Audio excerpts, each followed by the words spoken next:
Bagaimana membaca momen Prabowo duduk semeja dengan Wapres ke-6 Republik Indonesia Tri Sutrisno kemarin? Kita ulas bersama Direktur Eksekutif Carta Politika Yunarto Wijaya dan Ketua Solidaritas Merah Putih Sylvester Matutina. Malam Bang Sylvester, malam Mas Toto.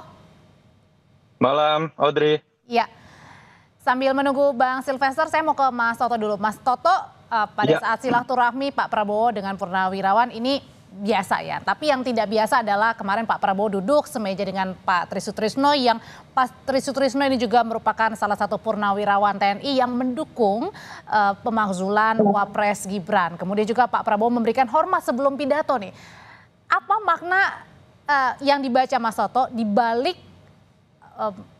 pertemuan dan duduk semeja Pak Prabowo dengan Pak Tri Sutrisno, termasuk juga dengan gestur seorang Prabowo Subianto? Iya, sebetulnya ini kan halal bihalal ya, tanda kutip sesuatu yang sifatnya seremonial, tetapi memang menjadi menarik ketika dalam beberapa hari sebelumnya terjadi peristiwa yang katakanlah menjadi kontroversi lah. Ada forum purnawirawan yang misalnya meminta dalam salah satu poin politiknya terkait dengan pemakzulan Mas Gibran, dan salah satu yang tergabung dalam forum tersebut adalah Pak Tri Sutrisno. Sosok yang bisa kita katakan sangat senior dan jauh angkatan di atas Pak Prabowo, dan kemarin kemudian ikut diundang juga. Pak Prabowo kemudian memberikan hormat secara khusus. Memang ini menimbulkan multi tafsir. Kalau berbicara dari sisi kacamata yang sifatnya kontroversial, orang bisa saja menganggap bahwa ada ruang yang diberikan oleh Pak Prabowo terkait dengan aspirasi yang diberikan oleh Pak Tri. Yang kedua juga orang langsung mengkaitkan kenapa Mas Gibran tidak diundang juga. Yang ketiga, kalau kita telah lebih jauh, misalnya dalam pidato yang diberikan oleh forum purnawirawan tersebut, termasuk oleh Pak Prabowo, memang tidak menyebutkan nama Mas Gibran. Misalnya dukungan sepenuhnya diberikan kepada Prabowo sebagai presiden. Padahal kalimat yang biasa disebutkan adalah dukungan penuh terhadap pemerintahan Prabowo Gibran. Itu kalau kita mau melihat dari sisi kacamata yang agak kontroversial. Tapi kalau kita mau lihat lebih kepada kacamata yang sifatnya positif, dalam konteks Pak Prabowo ingin menjadi simbol rekonsiliator, mungkin saja ini upaya juga Pak Prabowo untuk kemudian meredam bahwa dengan kedatangan Pak Prabowo di acara itu memberikan penghormatan terhadap Pak Tri. Di satu sisi beliau mendengar aspirasi dari para purnawirawan, tapi di sisi lain juga beliau tentu saja memiliki sikapnya tersendiri, termasuk dengan bagaimana beliau akan mengupayakan. Tapi lebih condong kemana Mas Toto dilihatnya? Saya nggak berani berspekulasi ya Mbak, tetapi saya coba melihat secara positif. Kalau kita bicara apakah Pak Prabowo punya posisi untuk kemudian misalnya menuruti tuntutan dari para purnawirawan, termasuk tentang poin 8 terkait dengan pemakzulan Gibran, Prabowo tidak punya posisi itu secara konstitusional. Dan saya harus mengatakan bahwa memang itu sulit untuk dilakukan. Saya punya kegelisahan yang sama terhadap purnawirawan sama dengan purnawirawan tersebut terkait dengan misalnya keputusan kontroversial MK terkait dengan misalnya pasal 169 huruf Q terkait dengan yang bisa kemudian memajukan Mas Gibran. Tapi itu saya simpan dalam konteks sebatas ketika sebelum masa kampanye. Ketika KPU sudah memutuskan itu sah dan sudah dipilih oleh masyarakat, menurut saya sulit untuk kemudian landasan mengenai kontroversi pencalonan Gibran itu dijadikan alasan untuk pemakzulan. Beda cerita kalau kemudian para purnawirawan ini bisa memberikan sebuah data-data terkait dengan landasan dari pemakzulan yang lebih konstitusional, yang terkait dengan kalau kita bicara pasal 7A, kalau nggak korupsi, penyuapan, tindakan tercela misalnya. Tapi kan kalau kita lihat, kalau didasarkan pada alasan yang kemarin, sesubjektif apapun dan setidak setuju apapun saya tentang pencalonan Mas Gibran, menurut saya permintaan pemakzulan kemarin itu tidak tepat dilakukan dalam masa sekarang tanpa disertai alasan yang kuat. Ya, Bang Sylvester sudah gabung bersama kami, Bang? Sudah.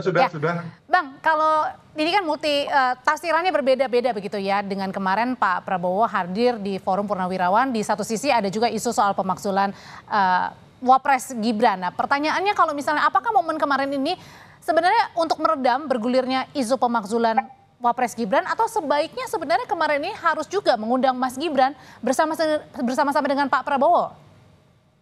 Oh ya, kemarin kan itu forum silaturahmi ya antara Pak Prabowo dengan semua masyarakat termasuk para purnawirawan. Jadi intinya Mas Gibran itu kebetulan lagi di NTT gitu. Jadi kebetulan Mas Gibran lagi di NTT, memang ada agenda di Kupang sama di Maumere ya yang sudah tersusun dan sudah dipersiapkan. Jadi memang saya tuh sepakat bahwa usulan pemaksulan ini apa ya, sangat tidak punya poin sama sekali ya, tidak punya value buat bangsa kita, hanya mengadu domba. Jadi tidak dibangun oleh fakta-fakta hukum konstitusi kita yang yang ada gitu loh. Jadi baik Pak Prabowo dan Mas Gibran dari mulai pendaftaran Pilpres, kampanye hingga akhirnya dilantik jadi presiden dan wapres hingga sekarang 6 bulan di pemerintahan itu tidak menyalahi aturan konstitusi kita. Jadi kembali lagi, ini usulan-usulan ini menurut saya hanya intinya buat mengadu domba dan juga membuat kegaduhan di bangsa kita. Jadi kalau saya lihat bahkan ini sebenarnya kita harus waspada karena usulan pemaksulan Mas Gibran otomatis juga akan Pak Prabowo juga kena gitu loh. Jadi ini kita harus waspada, adu domba ini jangan sampai bahkan nantinya adalah pemaksulan Pak Prabowo itu sendiri gitu loh. Tapi masalahnya yang kemarin juga dipertanyakan oleh publik adalah kenapa Pak Prabowo ini duduk bersebelahan begitu dengan Pak Tri, yang ini juga salah satunya mendukung atau menandatangani juga dengan petisi untuk Purnawirawan TNI yang salah satunya adalah menyerukan soal pencopotan atau pemakzulan Mas Gibran. Ya, kita sih memberi apresiasi ya. Semoga apa yang dilakukan Pak Prabowo dengan Pak Tri ini bisa menetralisir. Jadi bahwa sebenarnya kan kemarin yang Pak Prabowo hadiri itu adalah organisasi resmi dari para purnawirawan, yaitu PP Angkatan Darat, PP AU, PP AD dan juga PPABRI ya. Jadi kalau yang kemarin yang dibentuk Forum Purnawirawan itu mayoritas saya tekankan adalah teman para purnawirawan yang kalah Pilpres kemarin, karena mayoritas itu pendukungnya Anies Baswedan ya. Kita lihat mulai dari Tiasno Sudarto, Pak Sutiasto, Farul Rosi, terus kemarin juga Pak Sunarto dan juga Soeharto itu adalah orang-orang yang berdemo tanggal 19 Maret 2024 di KPU karena mereka tidak menyetujui atau tidak menyetujui kemenangan Prabowo Gibran. Jadi mereka demo ke KPU 19 Maret 2024 itu karena mereka berkata bahwa ada kecurangan di situ. Jadi ini tidak murni. Kepada bangsa saya bahwa ini manusia-manusia pecundang yang tidak murni ya. Jadi bukan mereka mau memperbaiki bangsa, malahan mereka mengadu domba bangsa. Nah, bentar, Bang Sylvester. Balik lagi ke forum kemarin ini, pertemuan. Kalau kemarin kita tanyain Mas Toto ke Mas Ray Rangkuti yang menyebut sebenarnya pada saat kemarin Pak Prabowo memberikan statement, ini juga banyak multi tafsir ya, artinya banyak penafsiran tersendiri begitu. Apa jangan-jangan ini juga mengindikasikan Pak Prabowo belum menolak aspirasi pemakzulan Gibran. Nah kalau gitu pertanyaannya, haruskah Pak Prabowo ini membuat statement yang tegas nih bahwa saya terus bersama Gibran 5 tahun ke depan? Oh iya, pastinya. Ke Mas Toto dulu, Bang Sylvester. Oh sorry, maaf. Ya silakan. Iya, menurut saya begini, Pak Prabowo tidak punya posisi apapun secara konstitusional untuk kemudian misalnya meneruskan, andai kata pun setuju terkait dengan usulan mengenai pemakzulan Mas Gibran. Kalau saya sih coba menangkap secara komunikasi yang dilakukan oleh Pak Prabowo kemarin memang sebuah bahasa komunikasi yang berhati-hati. Di satu sisi di hadapan purnawirawan yang katakanlah resmi, istilahnya Bang Sylvester tadi, itu menunjukkan sikap bahwa Pak Prabowo akan lebih mendengarkan forum yang sifatnya resmi. Tapi di sisi lain dengan diundangnya Pak Tri Sutrisno, artinya Pak Prabowo juga ingin mengatakan bahwa saya tetap menghormati pandangan-pandangan dan masukan dari para senior, termasuk apa yang dikemukakan oleh Pak Tri Sutrisno lewat forumnya tersendiri. Jadi saya sih masih melihat ini upaya menetralisir. Nah, saya ingin mengomentari apa yang disebutkan oleh Bang Sylvester tadi ya. Menurut saya nggak tepat lah, janganlah kemudian usulan-usulan seperti ini itu dilihatnya dengan logika argumentum ad hominem, bahwa siapa yang berbicara lalu punya kepentingan nggak usah didengerin, nggak bisa. Semua orang mau kalah pemilu, mau menang pemilu, punya hak yang sama untuk memberikan usulan. Yang perlu dilihat adalah argumentasinya, apakah konstitusional atau tidak. Jadi jangan kemudian menggunakan logika Bung Sylvester. Kalau logika Bung Sylvester dipakai, semua pendukungnya Ganjar sama Anies nggak boleh ngasih usulan apapun. Itu menurut saya juga logika yang salah. Tetapi saya ingin mengatakan bahwa alasan yang dikemukakan oleh forum yang mengusulkan poin ke-8 Gibran dimakzulkan itu nggak tepat kalau menggunakan argumentasi masa lalu yang sudah jelas walaupun kontroversial ya sudah kita Kalau harus gitu terima haruskah Pak Prabowo juga kenyataannya menurut saya pribadi. membuat statement yang tegas, Mas Toto, atau lebih sering ini berdua tampil bersama Mas Gibran? Nggak perlu lah menurut saya kemudian jadi drama-drama harus sering tampil bersama-sama. Poin yang Pak Prabowo jalankan saja fungsinya, Mas Gibran jalankan saja fungsinya, sehingga keduanya itu tidak kemudian melanggar apa yang disebutkan di pasal 7A UUD 45, sehingga kemudian bisa jauh dari yang namanya pemakzulan. Saya juga tidak sepakat kalau pemakzulan didasarkan pada sebuah tekanan politik siapapun itu, mau militer ataupun sipil. Tapi ada poin penting, Audrey, yang ingin saya ingatkan. Kenapa sih keributan ini terjadi? Bukan hanya ini loh, ini kan rentetan dari isu matahari kembar, isu mengenai cawe-cawe, isu bagaimana positioning dari Pak Jokowi. Ini kan bermula bahwa betul Mas Gibran sah secara konstitusional, secara prosedural, tapi ini kan bermula dari kontroversi yang sampai sekarang saya ingin mengatakan walaupun sah, tapi secara substansi demokrasi, majunya Gibran itu bermasalah dalam konteks etika demokrasi. Sehingga kemudian ketika keberlanjutan diartikan sebagai harus menitipkan anaknya mantan presiden, yang terjadi adalah situasi sekarang. Ada ketakutan dari pendukung Prabowo atau masyarakat, diatur-atur nggak nih sama presiden sebelum? Ada nggak cawe-cawe dari presiden sebelum? Artinya Mas masih ada Gibran lebih loyal kegelisahan kepada mungkin di bapaknya atau sini ya? Prabowo? Betul, jadi dari sini kita belajar sejarah. Kita terima fakta bahwa Pak Prabowo dengan Mas Gibran dipilih, tapi jangan ulangi hal-hal yang melanggar etika, yang menimbulkan polemik tidak berkesudahan. Kasihan siapapun yang terpilih akhirnya menghabiskan energi seperti ini. Kalau gitu menurut Bang Sylvester sendiri apa hal yang bisa membuat isu ini diredam? Karena kan masih banyak isu-isu lain termasuk isu ekonomi yang perlu kita aspirasikan juga untuk dicari nih akar untuk penyelesaiannya seperti apa? Ya, jadi intinya sih memang kita menghargai semua kritik, semua pendapat. Siapa sih yang nggak menghargai? Kita negara demokrasi, siapapun boleh berbicara. Tapi kan intinya bahwa jangan sampai kritikan ini hanya buat mengadu domba. Itu loh, intinya itu. Ya, jangan sampai membuat kegaduhan. Kan kita sekarang udah gaduh nih. Gara-gara para pensiunan jenderal ini yang menurut saya ya kan memberikan poin-poin itu dibangun tidak berdasarkan fakta-fakta hukum gitu loh. Konstitusi kita yang baik itu bagaimana ya kan? Yang harusnya kan harusnya kita sama-sama para pensiunan ini, ayo umpamanya undang-undang perampasan aset, ayo sama-sama kita kejar agar digolkan. Atau sekarang Pak Prabowo dan Mas Gibran itu ingin agar kita swasembada pangan gitu loh, swasembada energi, swasembada air.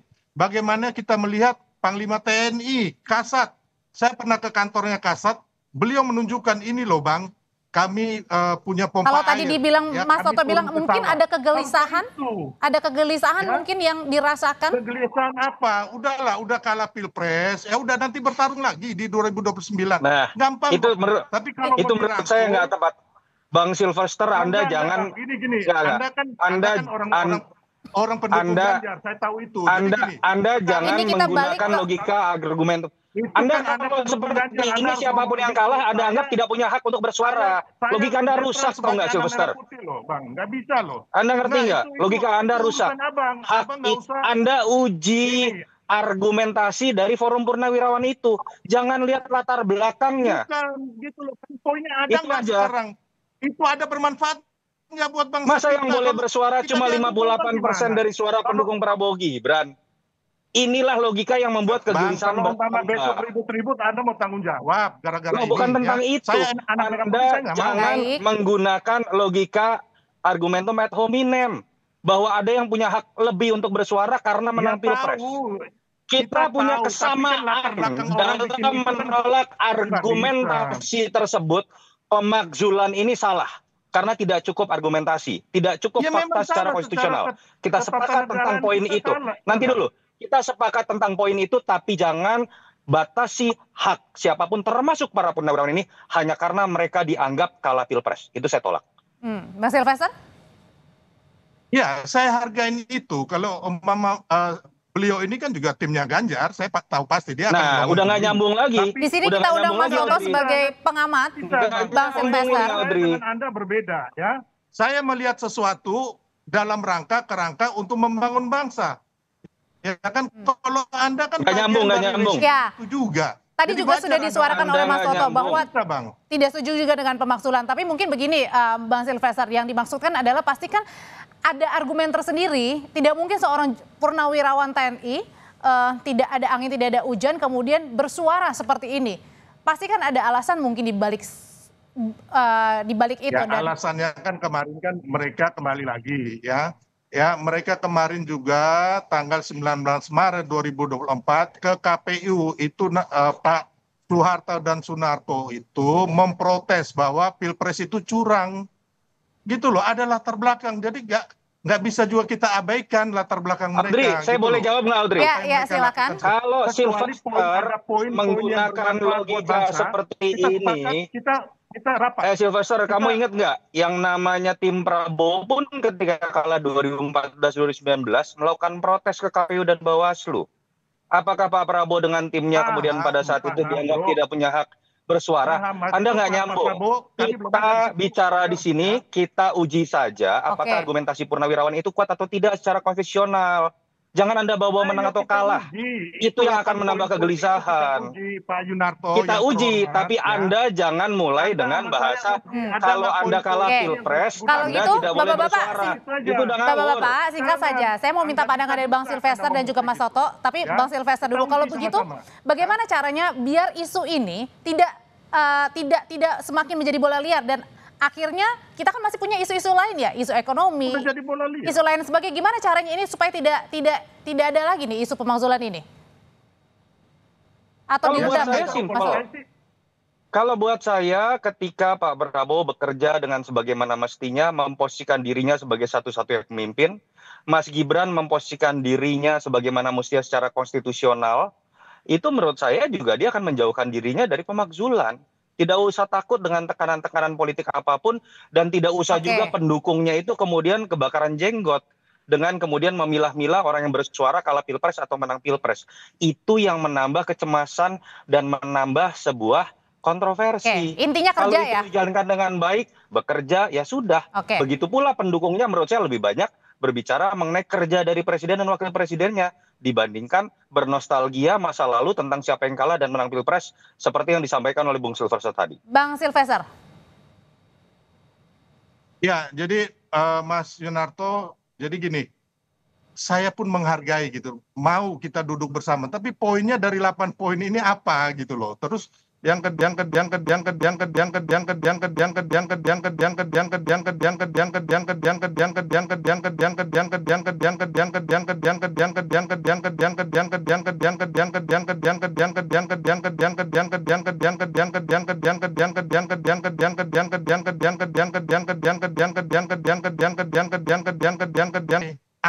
nggak pernah bilang Pak Jokowi. Nah ini hal-hal gini nih, Audrey nih, yang bikin yang tidak ada menjadi ada karena budaya menjilat tadi.